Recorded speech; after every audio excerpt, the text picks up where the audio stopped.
এই নোংরা রাজনীতি কইরা আমার যুবক ভাইদের জীবন ধ্বংস, এই নোংরা রাজনীতি কইরা আমার ছাত্র ভাইদের জীবন ধ্বংস, এই নোংরা রাজনীতি কইরা গত পরশু দিনের ঘটনা দেখো, উসমান হাদি ভাইয়ের উপরে যে হামলা, এর মুমিন আল্লাহর গোলাম, এটা আমরা গ্রহণ করি না। তার উপরে যে হামলা হয়েছে তার তীব্র নিন্দা আমরা জানাই।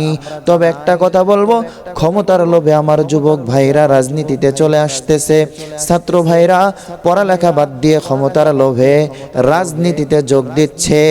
না না, তোমার এই জীবন জীবন নয়, তুমি আল্লাহর দিকে ফিরে আসো, আল্লাহর ইবাদত বন্দেগী করো, দ্বীনের সঠিক পথে চলার চেষ্টা করো।